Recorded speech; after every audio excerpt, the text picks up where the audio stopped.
I arrived in Anderson in about 1971 after my dad retired from the military. What was your dad's connection to Anderson? He was born and raised here. He actually joined the military on his 17th birthday and then served 22 years in the United States Navy.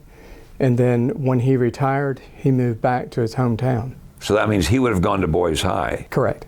His public service is kind of what led me to get into public service, and that first started on the Anderson Rescue Squad at the age of 14. And that's actually where I first met you. That's right. I joined as a junior squad member, but and so at 14 I was basically a gopher. I would retrieve things from the ambulance during emergencies, and then you'd take training in first aid and CPR. But then at 16, I was driving.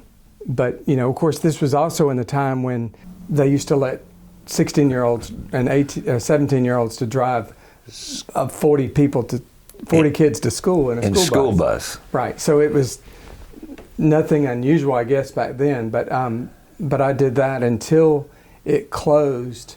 And that would have been, I think my sophomore or junior year in college. It closed down. But it would not change a thing. Many of those guys that I ran with back then on the rescue squad, Tim Goldsmith, Paul Hubbard, all those, Lawson Freeman, I still see them on a regular basis and in contact with them because I wouldn't change a thing for that experience. Went to McCants and played the violin for several years and was in the orchestra, but then gave it up to actually take drafting because back then you could only have one elective, and that's what led me into architecture.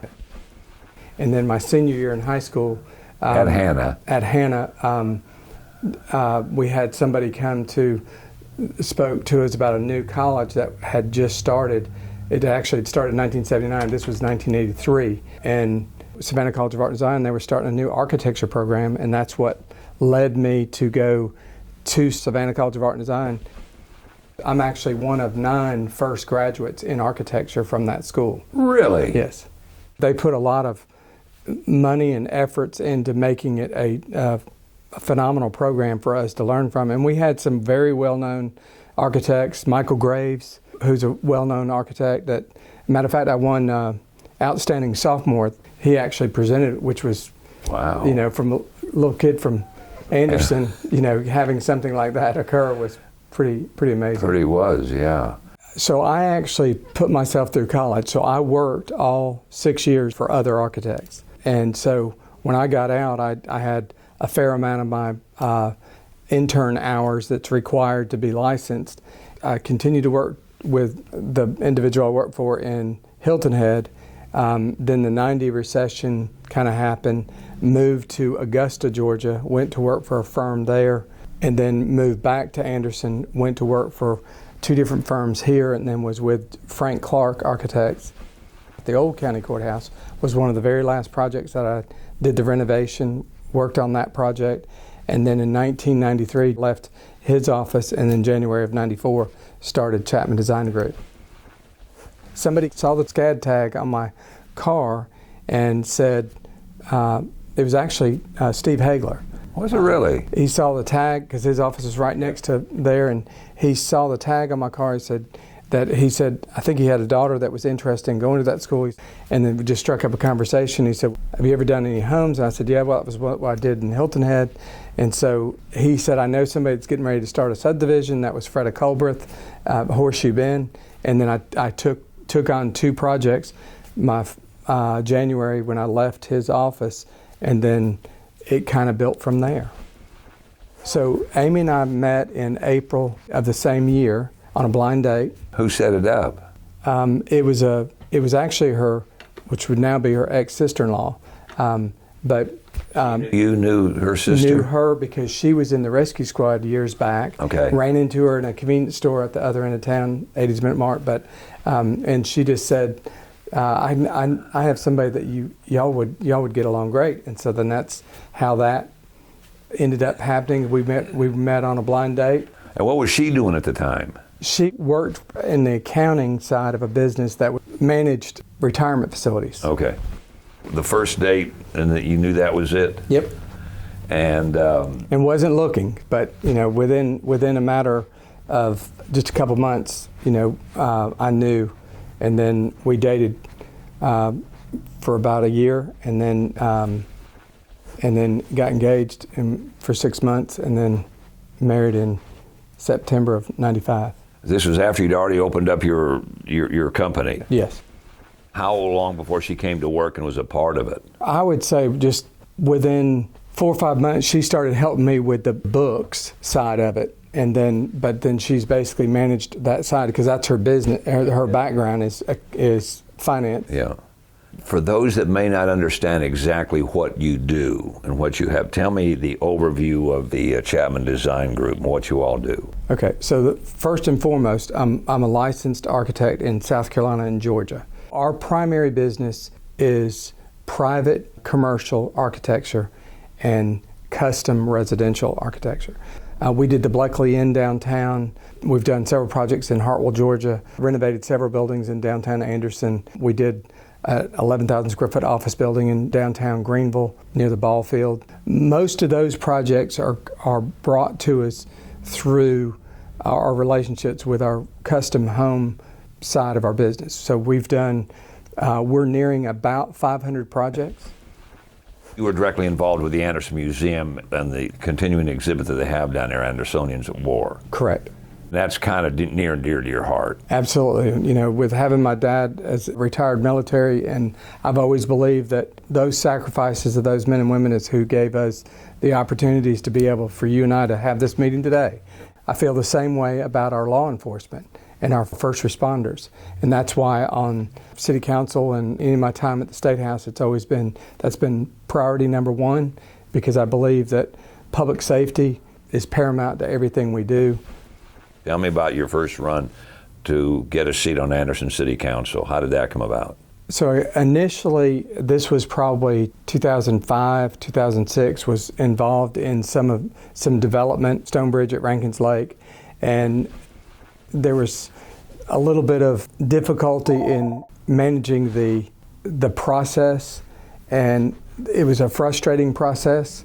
At the time, working with the city, working with the state, it's a difficult process, and to me, it's an arduous process that there's a lot of bureaucratic red tape that it slows progress. And I think some of it is warranted, most definitely, but I think the key is you got to be helpful, because we want to encourage business and encourage existing businesses to continue and new businesses to start.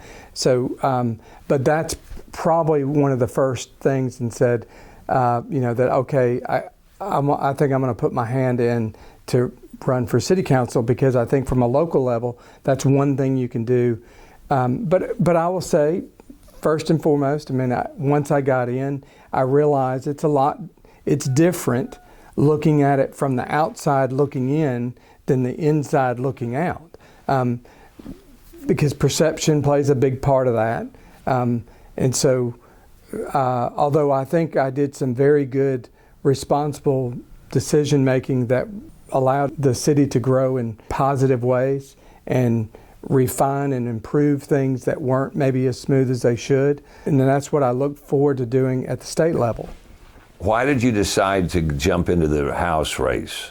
Part of it is all these years of doing homes on the lake for clients. Amy and I decided to build a home on the lake, and we did that about 3.5 years ago. And by doing that, we moved our location, and I said, okay, well, it was just basically a home that we used on the weekends. And so I decided that, okay, now's the time, if we want to live there full time to enjoy it, I want to look at the state position, because I felt like it was underserved. Because you were going to have to leave your seat on city council because you no longer lived in the city limits. Yes, in actuality, I actually rolled off the last meeting of December because I figured out that if I did it after that meeting, they would have had to have a special election. So to me, I thought that would have been poor judge of timing on my part. So I've rolled off in December to prevent a special election right after they were having the regular election, which they've told me it saves about 20 $20,000 to $25,000. So I didn't have any opposition in the primary, but then I did have a Democrat and an Alliance Party member in the general election in November. Yes. And you did rather well. I did. But we started early. I had a variety of leadership people in the community that I think guided me in positive ways and gave me some good insight that it's all new to me. I don't consider myself a politician. I consider myself to be an architect and a builder who happens to be in politics. Because I obviously don't make a living doing this city council or this. I just feel like it's another way to give back to a community that's been so good to Amy and I. In the time since you were elected and since you were sworn in, what have you learned about this job that you have been elected to that might have surprised you that you didn't realize that was going to be part of it or that was involved with it? Well, I really haven't seen a whole lot on because I've only been down twice for the freshman orientation, which is the largest class since 1996, 27 individuals. And then, so we had our orientation for that, and then in the following week we had what was called reorganization, which is where they give you committee assignments and you pick your desk, and that was probably the most interesting thing because the process of picking your seat is, it's all the counties are put into a pill form and they put into a fishbowl, and then the speaker's son pulled a name out and they unravel it and then say that, whichever county they pull out, they get to pick their seat. And then that delegation gets to pick where they want to sit. And then they do it again and again and again until there's no seats left. Do you have a seatmate? I do. Do you know who that Craig is? Gagnon. Oh, from Anderson Yes. County. So Anderson County, all the House members sit together? Yes. Okay. And we've got 3 new ones going down Correct. this year. Well, congratulations on getting elected. Good luck on your new responsibilities in Columbia.